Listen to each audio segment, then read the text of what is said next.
Bendito, alabado, exaltado, glorificado sea el nombre de Cristo Jesús. Hermanas y hermanos, qué gusto estar con ustedes.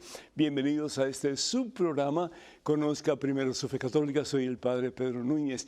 Qué alegría poder compartir con ustedes la palabra de Dios y dejar que esa palabra pues eche raíces en nuestro ser y comencemos más y más a vivir de acuerdo a la palabra de Dios. Ojalá que así sea.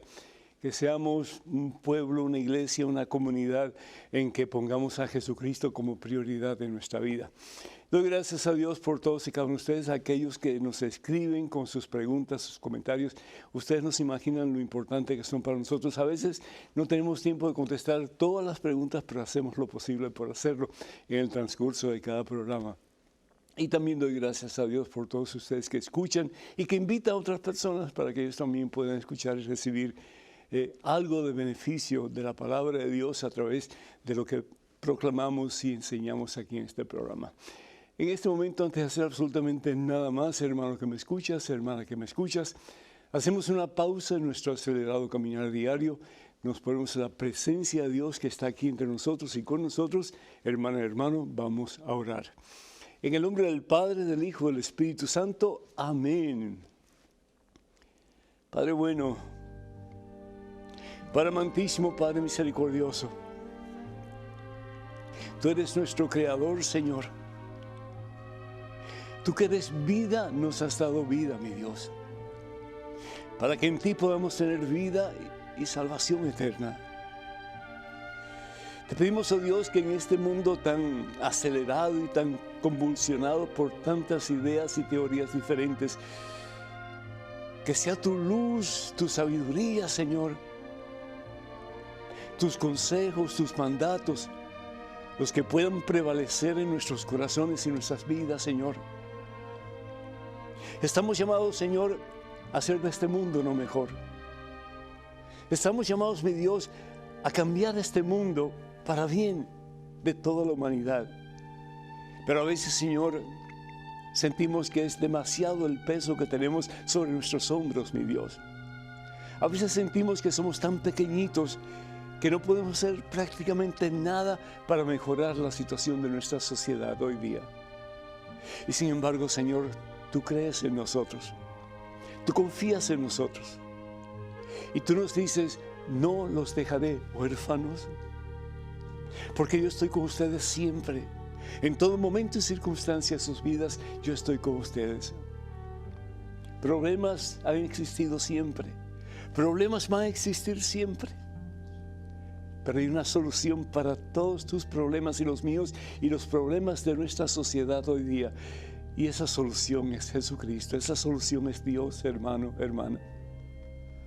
Y el Señor en el día de hoy nos invita a reflexionar un poquito sobre la importancia de la vida. No estamos aquí por casualidad. Estamos aquí para desempeñar una misión muy particular, una misión intransferible. Lo que tú puedes hacer, yo no lo puedo hacer tal vez. Y viceversa.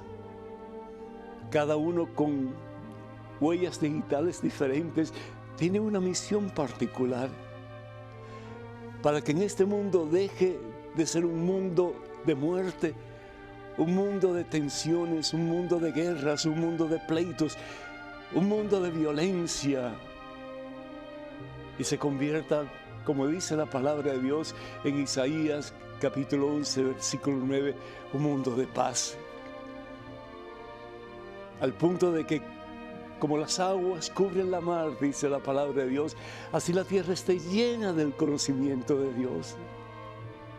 Y esa medida que te conocemos, Señor, y esa medida que nos dejamos transformar por ti, mi Dios, desde lo profundo de nuestro corazón, que podemos comenzar no solamente a dejarnos tocar por ti, dejarnos cambiar por ti, con la fuerza y el poder de tu Divino Espíritu, pero podremos al mismo tiempo, Señor, ayudar a otros a cambiar, a mejorar sus vidas, a dejar, Señor, sus resentimientos, sus odios, sus rencores, sus divisiones, sus discriminaciones, y comenzar a vivir como hermanos que somos, hijos de un mismo Padre que eres tú.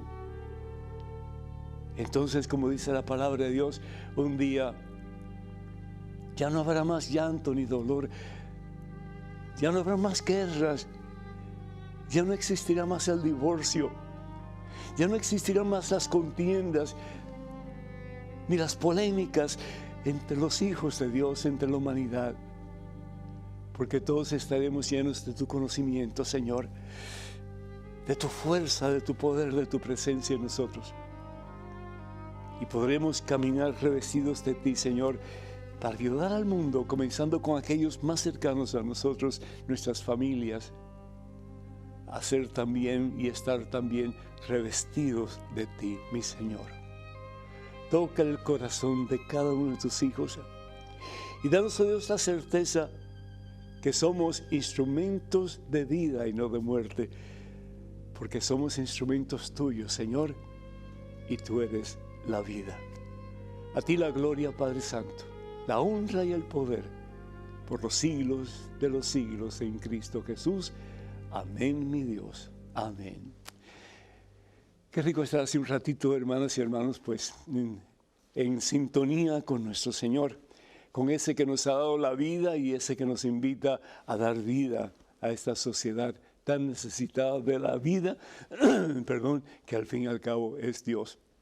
Damos gracias a Dios por Antonia de República Dominicana, que pide sanación para ella misma. Siempre ve el programa qué bueno, que me alegro mucho, Antonia, y dice que me quiere mucho. Pues muchísimas gracias, Antonia. Dios me la bendiga y pues contamos con sus oraciones. Roniel de New York, pide oración por su matrimonio con Cristal, además por su negocio también, para que todo salga bien. De la mano de Cristo Jesús hay victoria, así que no te des por vencido, no te rindas y trata de buscar siempre la voluntad de Dios, que es la voluntad que está basada en perfecto y santo amor por ti y por tu familia también, por todos nosotros. Lucila le pide bendición para toda la familia por sus intenciones personales. Ella siempre busca al Señor. Agradece al Padre Pedro Núñez por ayudarnos a todos. Muchísimas gracias, mija. Que Dios te bendiga a ti y a todos sus seres queridos. Y Gloria de California pide oración por Nacho, por Héctor, por la unidad de la familia Alvarenga Díaz. Pues que así sea. Muchas bendiciones. Y que esa bendición se desborde de ustedes y pueda ayudar a muchas otras familias pues a tener esa unidad y ese amor en Cristo Jesús. Anónima de México pide oración por su hijo Carlos, que el Señor bendiga a Carlos, le bendiga a usted, bendiga a toda su familia. Y Neri de New York pide oración por su amigo Enrique, que tiene cáncer. Señor, si es tu santa voluntad, sana a tu hijo Enrique y quítale, Señor, cualquier anomalía que pueda haber en su cuerpo y restaura su salud y dale vida plena. Damos gracias a Dios por Rosalba de México, que llamó para saludar al Padre y dejarle saber que está orando por él. Muchísimas gracias por sus oraciones, las necesito para poder seguir llevando a cabo el ministerio que Dios me ha encomendado. Muchísimas gracias. Pedimos también por todos aquellos que solicitan oración a través de la página de Facebook de este servidor. Y para ir a esa página y ser parte de los miembros de la página del Padre Pedro, pues vayan a facebook.com/ppedronúñez, facebook.com/ppedronúñez. Me gustaría mucho que ustedes se añadieran a la lista si todavía no lo han hecho. Queremos decirle también que estamos no solamente en Facebook, pero estamos también en Twitter, en Instagram y en YouTube. Y para poderse comunicar con nosotros, vayan a @Padre Pedro Núñez, @Padre Pedro Núñez. Y por favor, tengan mucho cuidado, perfiles falsos que piden dinero en mi nombre. Eso nunca lo vamos a hacer a través de ninguno de estos medios que acabo de mencionar. Si pudiéramos pensar en un mandamiento que debe ser importante, todos los mandamientos son importantes, pero un mandamiento que es supremamente importante es tomado del Éxodo capítulo 20, versículo 13. Y son 2 palabras nada más. Éxodo capítulo 20, versículo 13. ¿Y qué es lo que nos dice ese mandamiento? En esas 2 palabras. Y nos dice un mundo de cosas. Pero en esas 2 palabras nos dice, no matarás. No matarás. ¿Por qué no matar? Si al fin y al cabo la Biblia, particularmente el Antiguo Testamento, está lleno de personas que se matan unos a otros. ¿Por qué no matar? Y hasta a veces hay pasajes en la Biblia en que se dice que Dios mandó a matar a tal rey o a tal pueblo. Y sin embargo, en el libro del Éxodo, capítulo 20, versículo 13, Dios explícitamente en uno de los 10 mandamientos del Decálogo dice esas 2 palabras: no matarás. ¿Y no matar a quién? Esa sería la pregunta. Y de ahí pues tenemos un montón de regulaciones que los judíos, sobre todo los rabinos de aquellos tiempos, pues trataron de discernir. ¿Qué significa no matar? ¿A quién no matar? ¿A quién hay que favorecer con la vida que tiene y no matarla? ¿Y a quién podemos matar? Pues en aquel tiempo pensaban que todos aquellos que no eran de la casta judía podían matarlos. Si nosotros vamos, por ejemplo, al libro de Josué, vamos a ir al libro de Josué un momentito, y vamos al capítulo 6, versículos del 20 en adelante. Ahí vemos una horrible matanza. Cuando los israelitas tomaron control de la ciudad de Jericó. Yo estoy seguro que muchos de ustedes conocen la historia, cómo dieron esas 7 vueltas, ¿verdad? Con todas esas trompetas y demás, pidiéndole a Dios que derribara esas murallas, y al fin y al cabo todas cayeron y ellos entraron. Pero ¿qué fue lo que pasó? Dice, el pueblo lanzó entonces el grito de guerra y resonó la trompeta. Apenas oyó el pueblo el sonido de la trompeta, lanzó el grito de guerra y las murallas se derrumbaron. El pueblo entero entró en la ciudad y fue matando a cada uno de los que habían en el pueblo. Los mataron a todos, hombres y mujeres, niños y viejos, incluso a los bueyes, burros y corderos. Mataron todo. ¿Por qué? Porque ellos pensaban que podían realmente matar a cualquiera que no fuera de su casta, que no fuera de su raza, que no fuera del pueblo escogido de Dios. ¿Por qué? Porque solamente hay 2 palabras en ese mandamiento: no matarás. Sin embargo, ¿qué es lo que nos dice Jesús? Jesús nos habla de la importancia de la vida. ¿Por qué? Porque Dios es vida. Y así lo dice la palabra de Dios. En el Evangelio según San Marcos capítulo 12, versículo 27, dice la palabra de Dios algo tan precioso. Dios no es un Dios de muertos, Dios es un Dios de vivos. ¿Por qué? Porque Él es vida, Él no es muerte. Ustedes están muy equivocados, dice el Señor. La Iglesia Católica enseña, por lo tanto, que tenemos que respetar la vida desde su comienzo. Es decir, desde el momento de la concepción tenemos que respetar esa vida, porque esa vida no es parte del cuerpo de la madre ya.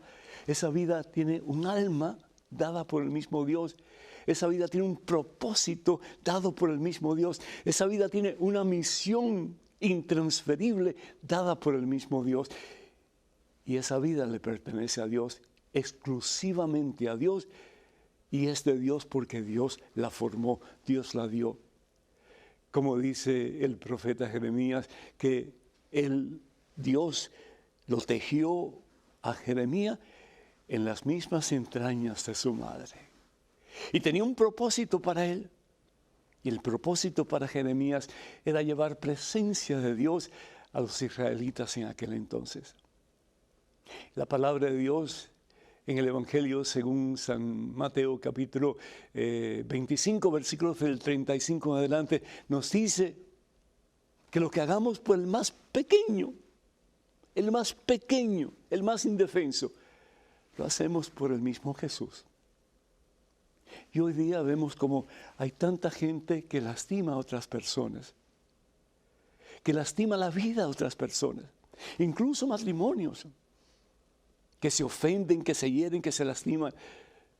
¿Cuántas personas no conoces tú que te han lastimado en tu vida? Que te han oprimido, que te han dañado tu reputación, tu dignidad de ser humano. ¿Y cuántas veces desafortunadamente tú y yo no hemos lastimado a otras personas sin darnos cuenta que lo que hagamos por el más pequeño lo hacemos por el mismo Jesús? Por eso la iglesia nos pide, nos exige, nos invita a respetar la vida. Porque lo que hagamos o dejemos de hacer por el otro, al fin y al cabo, como criatura de Dios, como la perfecta obra maestra de Dios, lo hacemos por el mismo Dios. Lo que hagas por el más pequeño, lo haces por mí, dice el Señor. O lo que dejes de hacer por mí, lo dejas de hacer por el Señor. Es decir, Dios habita en cada uno de nosotros, desde la infancia, desde el momento de concepción, hasta el momento de la muerte natural. Hablando de muerte natural, qué pena, qué lástima, qué triste. ¿Hacia dónde vamos? En Holanda y en muchos otros países de Europa, la eutanasia está permitida. Si ya alguien estorba porque es viejo, porque es inútil, por la razón que sea, lo pueden exterminar. Le pueden dar muerte. Porque al fin y al cabo, ya una persona mayor, ya una persona incapacitada, ya una persona vieja, ya no sirve. Igual que los niños en el vientre de sus madres. Si fulana lo quiere, bien. Si fulana no lo quiere, pues ahí lo matamos. Pero ¿quién nos ha dado a nosotros autoridad sobre la vida del ser humano cuando la vida le pertenece única y exclusivamente a Dios? ¿Quiénes somos nosotros para tomar determinaciones sobre el futuro de una persona o no? Cuando ese futuro le pertenece solo a Dios y nosotros no sabemos qué plan tiene Dios con esa persona, cómo a través de esa persona Dios puede salvar a otras almas para que se acerquen a Él y un día tengan salvación y vida eterna. ¿Quiénes somos nosotros para ser de nosotros mismos nuestros propios jueces y decidir quién va a vivir y quién va a morir? ¿No hizo eso lo mismo Hitler, que mató a más de 6 millones de judíos porque pensaban que era una raza inútil, una raza que estaba perjudicando la raza mejor según ellos? Y volvemos de nuevo con la misma situación. Y no sucedió lo mismo cuando mataron aquella vez todos aquellos niños inocentes de 2 años para abajo. ¿Y quién los mandó a matar? Herodes. Y Herodes sigue vivo todavía. Porque todavía hay gente que mata pensando que están haciendo un bien, cuando realmente están dejándose llevar por sus propios egoísmos, por su propia soberbia, para decir yo tengo el poder de dar vida o de dar muerte, cuando el poder de dar vida o de dar muerte lo tiene solo Dios. Y eso es lo que la palabra de Dios nos dice: no matarás. Ni tú, ni yo, ni nadie tiene el derecho ni la autoridad de matar a nadie, desde el momento de la concepción hasta el momento de la muerte natural. Oremos mucho para que el Señor quite un poco nuestra soberbia, nuestro egocentrismo, y para que abramos nuestros oídos y nuestros ojos a la voz del Señor que nos dice: la vida tiene un valor infinito, porque el que ha dado la vida tiene un valor infinito y su nombre es Dios. Ni tú, ni yo, ni nadie lo tiene, solamente Él. Por eso, hermana y hermano, que nos llamamos cristianos, católicos, respetemos la vida, porque no nos pertenece. Luchemos por el bienestar de todos. Yo he visto personas que maltratan a la servidumbre, yo he visto personas que hacen horrores con aquellos que les sirven en diferentes capacidades. y no nos damos cuenta que ahí está el mismo Dios. Y lo que hacemos o dejemos de hacer por el más pequeño, lo hacemos o lo dejamos de hacer por Él. Tengamos esto en cuenta. Número telefónico para que se comuniquen con nosotros, 205-271-2924. 205-271-2924. Vamos a una pequeñísima pausa, pero regresamos en cuestión de momentos. Así que, hermana, hermano, por favor, no se vayan, quédense con nosotros.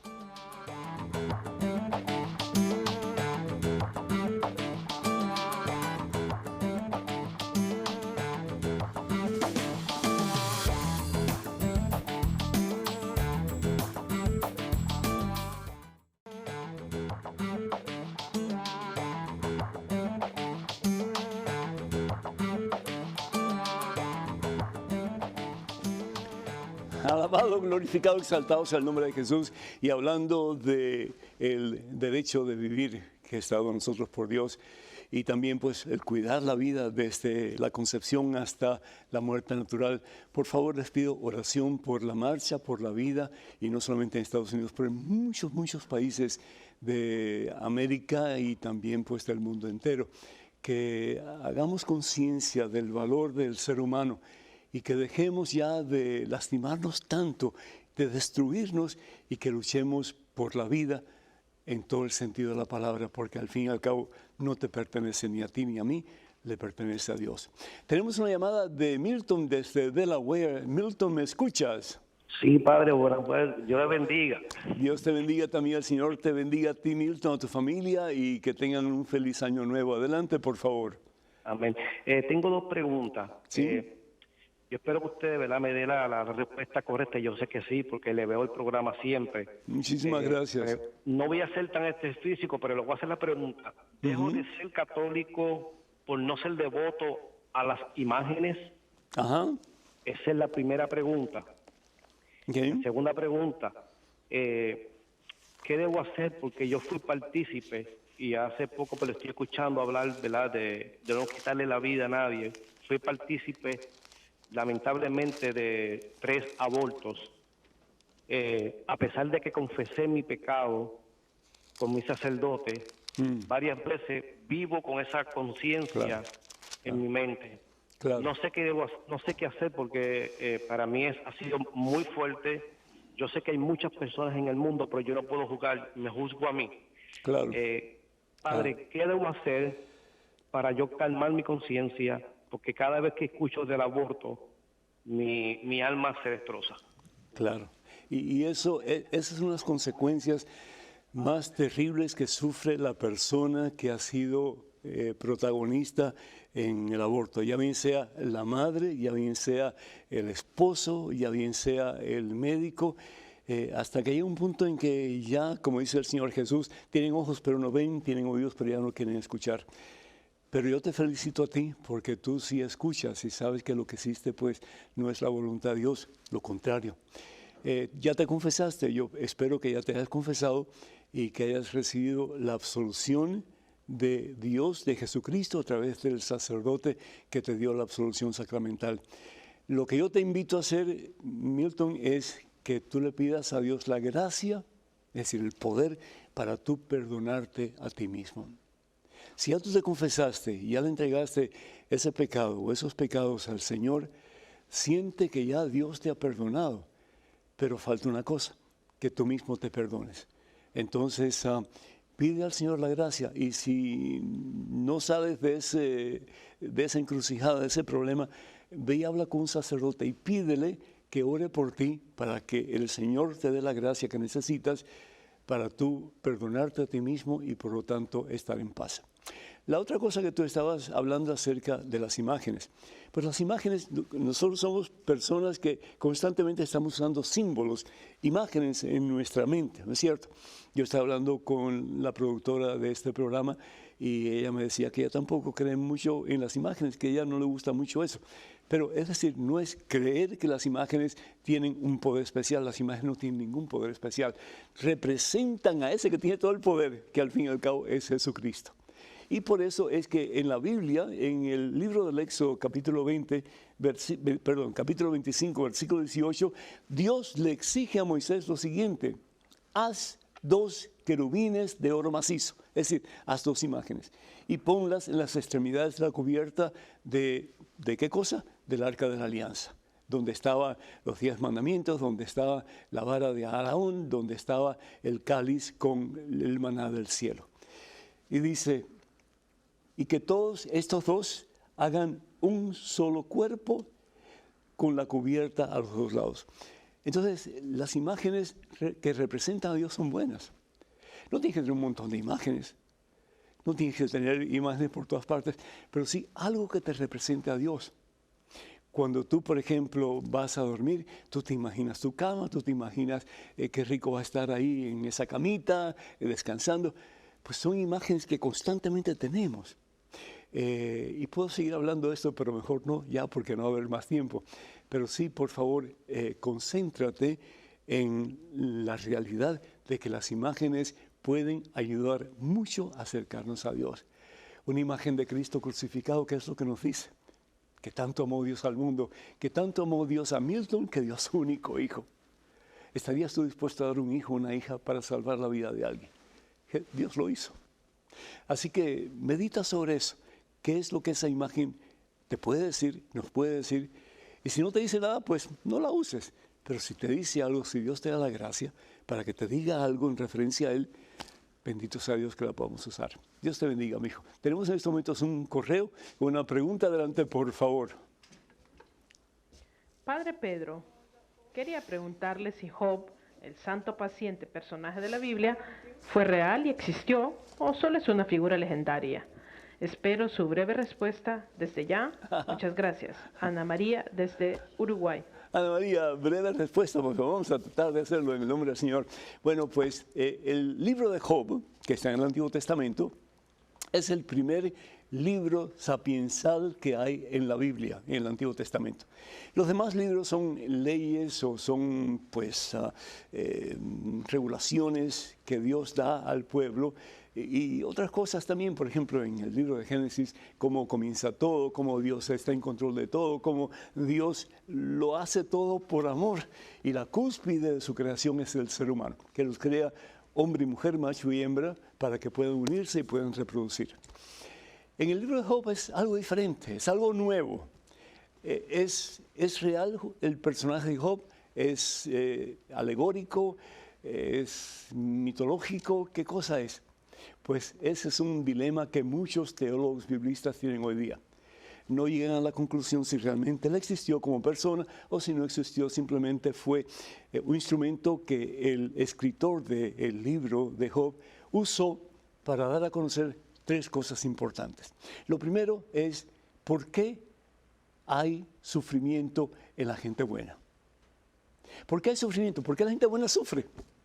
Ese es el primer punto. El segundo punto, ¿por qué Dios permite que la gente buena sufra? ¿Por qué Dios lo permite? Y el tercer punto es que aquellos que tratamos de ser fieles al Señor, aquellos que ponemos nuestra confianza en el Señor, aquellos que dejamos que el Señor actúe en nosotros, dejándonos usar por Él en la forma en que Él quiere usarnos, sabiendo que siempre Dios tiene lo mejor en mente para nosotros, Él nos va a recompensar el 100 por 1 y más allá todavía de que nosotros podemos esperar o necesitar. Esa es la historia de Job, así en una forma resumida. Y si vamos al libro de Santiago, si vamos a la carta de Santiago, leemos lo siguiente. Fíjense cómo Santiago también habla de Job y dice, versículo 11, capítulo 5. Fíjense que llamamos felices o bienaventurados a aquellos que fueron capaces de perseverar. Job perseveró. Job fue fiel. Han oído hablar de la constancia de Job y saben lo que al final el Señor hizo por él. ¿Qué hizo por él? Le dio mucho más de lo que Job tenía antes. Pues el Señor es compasivo y misericordioso. Ojalá que esto te ayude. Tenemos en este momento nuestro correo electrónico con otra pregunta. Adelante, por favor. Padre Pedro, Quisiera pedirle un consejo para dejar de mentir. Es un vicio que pensé había derrotado. Suelo usarlo como recurso para salir de apuros, pero sé que la mentira y el engaño hieren de muerte el alma. Además, Satanás es el padre de la mentira. ¿Es el silencio una opción o existe otra técnica para no mentir? Francisco de Chile. Francisco, Dios te bendice. Bien dice el Señor Jesús, yo soy el camino, yo soy la verdad, yo soy la vida. Él es la verdad. Evangelio según San Juan, capítulo 14, versículo 6. Él es la verdad. Entonces, ¿por qué mentimos? Porque desafortunadamente nos dejamos llevar por el mentiroso, que al fin y al cabo es Satanás. Leemos en el Evangelio según San Juan, capítulo 8, versículo 44 en adelante. Ustedes tienen por padre al diablo, dice el Señor Jesús. Le está hablando a un grupo de fariseos y de personas que realmente eran recalcitrantes en su vanidad, en su orgullo, en su soberbia. Y quieren realizar los malos deseos de su padre. Pero no habla del Padre Dios. Dice, ha sido un homicida desde el principio porque la verdad no está en él. Y no se ha mantenido en la verdad. Lo que ocurre al decir mentira es porque él no quiere la verdad. Es un mentiroso y el padre de toda mentira. ¿Y quién es ese? Satanás. La mentira no necesariamente es un pecado mortal. No necesariamente es, puede ser que sea en algunos instantes, ¿verdad? Pero usualmente no lo es. Como tú estás diciendo, yo digo mentira para salir de apuros. Pero Dios no quiere eso. Dios quiere que estemos conscientes que somos seguidores de la verdad. Y la verdad es Jesucristo. Entonces, ¿dónde queremos estar? ¿En el campo de la mentira o en el campo de la verdad? Y Dios nos dice que Él nos ha escogido a cada uno de nosotros para que seamos los discípulos de Jesucristo. Entonces, ¿cómo nosotros podemos asegurarnos de que vamos a ser hombres y mujeres que están dispuestos a decir la verdad a pesar de las consecuencias? Pues primero que todo, yo te aconsejo, si no lo has hecho, ve y confiésate y pídele al sacerdote que te dé algunas pautas específicas según tu necesidad para que comiences de verdad a poner en práctica tu deseo de siempre decir la verdad, según la voluntad de Dios. Y segundo, pues, como dice San Pablo, cuando no tengas nada bueno que decir, es decir, cuando vas a decir una mentira, cállate la boca, no digas nada. Muérdete la lengua, no muy duro, pero muérdete la lengua un poquito para recordarte que tú ya no le perteneces al mentiroso que es Satanás, sino que tu vida más y más debe estar enfrascada en ese que es verdad total y pura, que es Jesucristo. Dios te bendiga. Tenemos en estos momentos un correo electrónico, una pregunta. Adelante, por favor. Padre Pedro, gracias por contestar a nuestras preguntas. Quisiera saber cómo se llamaban y quiénes eran las dos personas que fueron crucificadas con Jesús. Lucía Fátima, desde Concepción, Chile. Que Dios te bendiga, Lucía. Muchas gracias por tu pregunta, muy interesante. Pues en la palabra de Dios, en la Santa Biblia del Nuevo Testamento, no aparecen los nombres de estas personas. ¿Por qué? Porque son cosas secundarias. El Evangelio, o los Evangelios, como quieras decirle, son cristocéntricos, es decir, están centrados en Jesús. Y cuando la persona no es importante en la vida de Jesús, pues no se le nombra, no se le presenta. En fin, por ejemplo, la mujer samaritana. ¿Quién sabe cómo se llama la mujer samaritana? Nadie sabe. Lo que sí sabemos es que una mujer fue transformada por el amor de Cristo en el pozo de Jacob. Entonces, aquí en este caso dice la palabra de Dios en el Evangelio según San Lucas, capítulo 23, versículo 39 en adelante. Uno de los malhechores que estaba crucificado con Jesús lo insultaba. ¿Cuál es el nombre de él? No lo sabemos. Tenemos que ir a otros evangelios que no están en la Biblia y que no fueron aceptados por la Iglesia Católica. ¿Por qué? Porque tenían cosas que nada que ver con lo que la Iglesia creía que era de verdad la vida de Jesús. No fue nada fácil componer este número de libros que conocemos como el Nuevo Testamento, ni tampoco el Antiguo Testamento. Pero sí, por ejemplo, la tradición apócrifa, es decir, libros que no estén aceptados por la Iglesia, pero por ejemplo el Evangelio según Nicodemo, pues habla de Gestas, que era el ladrón malo, y Dimas, que era el ladrón bueno. Le da esos dos nombres. Y si nosotros vemos muchos crucifijos, vamos a ver, bueno, a Dimas lo crucificaron a la derecha de Jesús y a Gestas lo crucificaron a la izquierda. Y la cabeza de Jesús está tildando hacia la derecha, como diciendo, Dimas, tú vas a estar conmigo hoy mismo en el reino de los cielos. Ojalá que esto te haya ayudado. Tenemos a Hortensia de Durango, México, en vía telefónica. Hortensia, ¿me escucha? Padre Pedro, claro que lo escucho y no sabe el gusto tan tremendo que siento que me hayan agarrado la llamada. Con todo gusto, Padre, Hortensia. no, Dios lo bendiga por ser. Gracias, Hortensia. Pues bienvenida y feliz año. Adelante con su pregunta, por favor. Sí, Padre, dígame.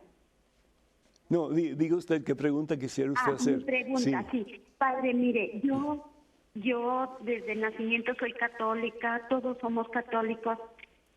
Desgraciadamente, ahora en día un hermano se me fue evangélico y es un constante pareo con él.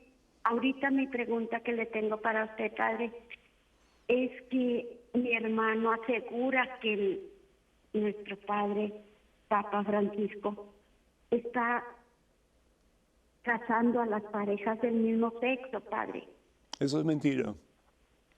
Eso es una total y completa mentira. Al Papa Francisco, y desafortunadamente la mayor parte de las críticas vienen de los hispanoamericanos.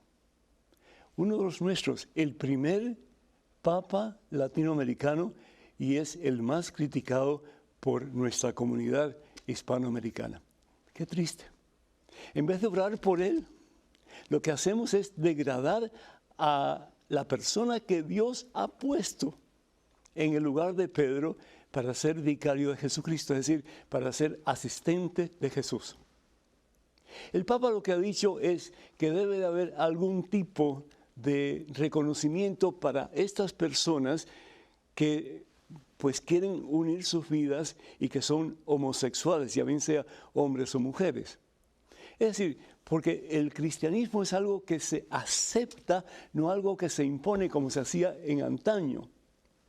Estamos conscientes de que se cometieron muchos errores al imponer el cristianismo en personas que realmente, primero que todo, no estaban debidamente formadas en la fe y segundo, o pues se volvían cristianos o se les mataba.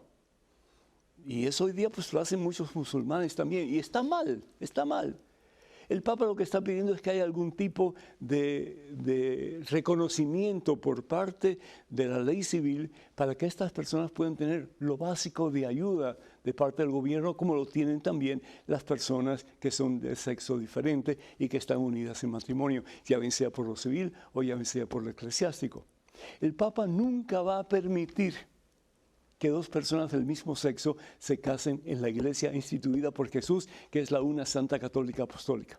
Desafortunadamente, yo no conozco la religión de su hermano, pero desafortunadamente hay muchos que no conocen y ni conocen la Biblia. Se saben unos cuantos pasajes bíblicos y se sienten como que con potestad, con prioridad, y eso es soberbia, para apuntar con el dedo a los demás, y en este caso al Papa, para decir que lo que está haciendo está mal hecho. Eso es un pecado terrible. Esa crítica es una crítica, pero que denota un pecado horrible. El Señor Jesús lo dice en el Evangelio según San Mateo, en el capítulo 7, y voy a leer aquí para que no haya malos entendidos. No juzguen, comienza el Señor Jesús diciendo, capítulo 7, versículo 1, no juzguen a los demás y no serán juzgados ustedes. Porque de la misma manera que ustedes juzgan, así serán juzgados, y de la misma medida con que ustedes midan a los demás, serán ustedes medidos. Y continúa diciendo el Señor Jesús, ¿qué pasa? ¿Ves la pelusa en el ojo de tu hermano y no te das cuenta del tronco que hay en el tuyo? Hipócrita, hipócrita, dice el Señor Jesús. Saca primero el tronco que tienes en tu ojo para así ver mejor y poder sacar la pelusa del ojo de tu hermano. Número telefónico 205-271-2924. 205-271-2924. Vamos a una pequeñísima pausa, pero regresamos en cuestión de momentos. Así que, hermanas y hermanos, por favor no se vayan, quédense con nosotros.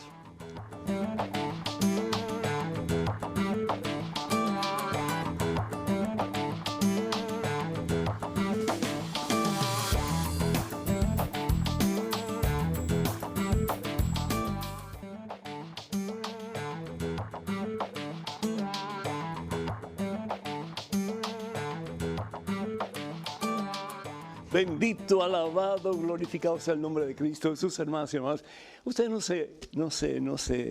se pueden dar cuenta, claro que no, el gozo que siento de poder estar con ustedes, de poder dialogar con ustedes, de poder hablar de Dios con ustedes y compartir la fe en Cristo Jesús. Yo pido disculpas si en algún momento pues sueno un poquito como que severo, pero esa no es la idea. La idea es de que tenemos que tener claro, muy claro, lo que Dios pide de nosotros y ejecutarlo, porque no podemos estar en el medio. Dice el Señor Jesús, o calientes o fríos, los tibios los expulso de mi boca. Apocalipsis capítulo 3. En estos momentos tenemos un correo electrónico con una pregunta. Adelante, por favor. Padre Pedro, ¿hay alguna forma de que el Señor libere de tendencias homosexuales y lujuriosas? No el hecho de dar fuerzas, sino que quite de la persona la tendencia desviada por completo, como una forma de milagro sobrenatural. Andrés Felipe. Andrés Felipe, Dios te bendice, mi hijo. Pues lo primero que te quiero decir es que la fe requiere sacrificio. Si vamos a estar con Jesucristo, tenemos que sacrificarnos. El Señor Jesús claramente nos dice, es decir, Él no viene con tapujos, ni viene con dobles verdades, no, o medias verdades, tampoco. Él dice, el que quiera seguirme, que tome su cruz diariamente y me siga.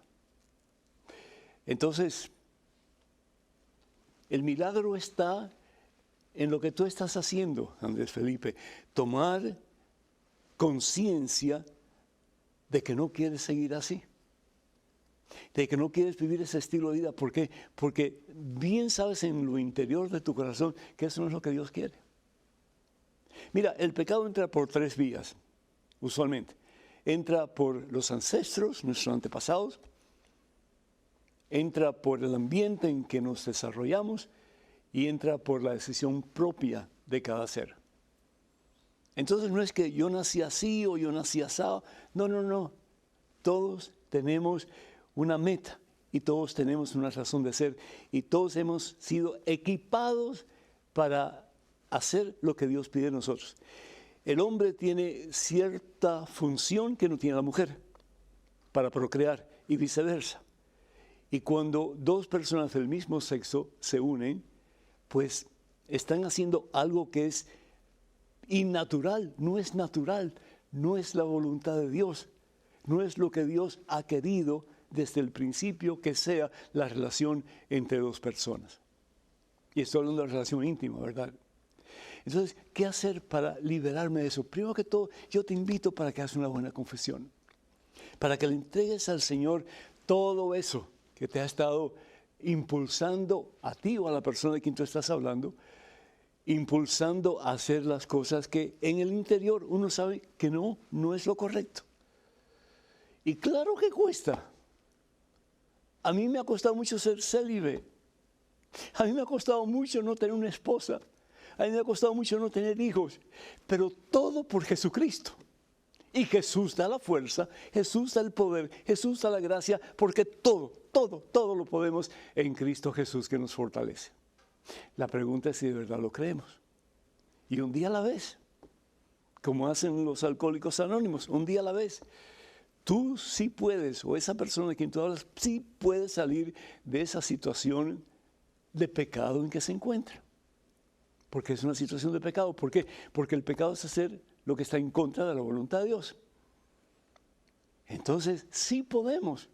Cualquiera que sea nuestra situación, cualquier vicio que tengamos, cualquier adicción que tengamos, cualquier situación que tengamos que sabemos que no es de Dios, la podemos eliminar, porque para eso Jesús nos dice, yo he venido para darte vida y vida en abundancia. Evangelio según San Juan, capítulo 10, versículo 10. En el Evangelio según San Mateo, en el capítulo 7, nos dice la palabra de Dios, versículo 7, pide y se te dará, pide. Haz una buena confesión y recibe la gracia del sacramento, la gracia que te ayuda a santificarte. No dejes de orar, no dejes de pedirle a Dios y recibe la Santa Eucaristía todas las veces que puedas. Es Jesús quien nos da su vida y nos da la vida de Él para que en Él tengamos la vida de Dios en nosotros, para que con Dios podamos hacer lo imposible. Ese es el milagro. El milagro no es un rayo que va a caer del cielo y ¡puf!, te transforma. Puede ser, Dios lo puede hacer todo, porque para Dios no es imposible. Pero Jesús también nos invita a poner de nuestra parte. Por eso decía San Agustín, el Dios que te creó, sin tu consentimiento no te puede salvar. Sin tu consentimiento. Cuenta con nuestras oraciones, que Dios te bendiga. Y ojalá que algún día, no muy lejano, puedas llamarnos o escribirnos y decirnos, he vencido con ese que es mi vencedor, que es Cristo Jesús el Señor. Dios te bendiga, amigo. Tenemos una llamada de Texas de Elías. Elías, ¿me escuchas? Sí, aquí estoy. Padre. ¿Cómo estás, Elías? Dios te bendice, mi hijo. Bienvenido. Gracias. Adelante, por favor. Bueno, quería saber por qué abajó los infiernos y al tercer día resucitó. Pero, ¿por qué? Dice que está en las Escrituras y me puede decir dónde está en las Escrituras que iba a bajar los infiernos. Ajá. Con todo gusto, Elías. Con todo gusto. ¿Amén? ¿Perdón? ¿Me entendió? Creo que sí te entendí. Sí, Elías. Vamos a ver, si no te entendí, tú me corriges, ¿verdad? Pero en lo que se refiere a los 3 días que Jesús estuvo en la tumba, el judío tiene un concepto de tiempo diferente al nuestro. El judío, o para el judío, es desde que sale la primera estrella de la mañana hasta que se oculta la primera estrella y pues ya es de noche, ¿no? Entonces, desde las 6 de la mañana a las 6 de la tarde es un día. Jesús fue crucificado a las 3 de la tarde el Viernes Santo. Así dice la palabra de Dios. Entonces quiere decir que eso es un día. De las 3 a las 6 es un día. El segundo día de las 6 de la tarde a las 6 de la mañana, el sábado. Y el tercer día de las 6 de la mañana hasta ya las 6 de la tarde es el domingo. Así que estuvo parte del domingo, estuvo parte del viernes y estuvo todo el día sábado. Pero los judíos cuentan parte 1, parte 2 y total 3. Entonces esos 3 días en que Jesús estuvo en la tumba, viernes, sábado y domingo, que fue el día que después de estar en la tumba resucita. Y en lo que se refiere a tu otra pregunta, ¡ay, se me olvidó para la otra pregunta! ¿Qué era? Es que ya estoy maluco, hermano. Si producción me puede dar una idea de qué era la segunda pregunta, agradecería en el alma. No recuerdo. ¿Cuál era la otra pregunta? Dios mío santo. Bueno, tal vez lo puede decir después, porque ahora no me acuerdo. Tenemos un correo electrónico con la pregunta. Adelante, por favor. Padre, mi nombre es Gaby. Me gusta escuchar sus palabras en Conozca Primero su Fe Católica. Una pregunta, ¿cuál es el credo que debemos aprender? Ya recuerdo la pregunta, que Jesús descendió a los infiernos. Pero hay una gran diferencia entre esos dos conceptos de infierno de los judíos. Está el Sejol, que es el lugar de los justos que están esperando la venida del Salvador. Ahí está Abraham, ahí está Moisés, etcétera, etcétera. Jesús va a ese lugar. ¿Para qué? Para desatar esas almas, para que esas almas a través de Jesús, que es el único camino al Padre, puedan llegar al cielo. Y el otro infierno, pues es el infierno donde no hay salida, que es el Gehenna para los judíos. Entonces tenemos el Sejol, que es el lugar de los justos, y el Gehenna, que es el lugar del cual no se puede salir, que es el infierno que conocemos nosotros. Esas son las dos cosas. Muy bien, Elías, muchísimas gracias. Gracias, Señor, porque me acordaste. En otras palabras, en relación al credo, y gracias porque me diste pie también para que pudiera hablar sobre esos dos estados de ser. El credo que yo usualmente hago o recito o medito sobre él es el credo de los apóstoles. Tenemos dos credos, como bien sabemos, el credo de los apóstoles y el credo de Nicea. Entonces, cualquiera de los dos está bien, porque al fin y al cabo, pues estamos hablando de lo que creemos como base, como un sumario de nuestra fe, ¿verdad? Y los dos credos están muy centrados en la persona de Jesucristo, en la persona de ese que nos ha redimido, que nos ha salvado y que nos da la oportunidad de un día alcanzar su gloria, que es el cielo. Así que escoge cualquiera de los dos. En la Santa Misa los domingos usualmente rezamos el credo de Nicea, que es el más largo, ¿verdad? Pero cualquiera de los dos, al fin y al cabo, habla de lo que creemos básicamente como cristianos católicos. Les tengo una gran noticia, hermanas y hermanos. Tenemos un nuevo libro que se titula Conozca más su fe católica. Responde unas 100 preguntas sobre nuestra fe y está disponible en el catálogo religioso de EWTN. Todo lo que tienen que hacer es llamar al número 205-795-5814. 205-795-5814. Y pues también queremos dar las gracias a todos ustedes que nos escuchan y les invitamos para que inviten a otros a escuchar también. Escríbanos con sus preguntas a padrepedro@ewtn.com. padrepedro@ewtn.com. Muchísimas gracias por sus donativos, que podemos entonces seguir llevando la palabra de Dios a tantos hogares como el de ustedes. Y gracias por sus oraciones, que Dios los bendiga siempre.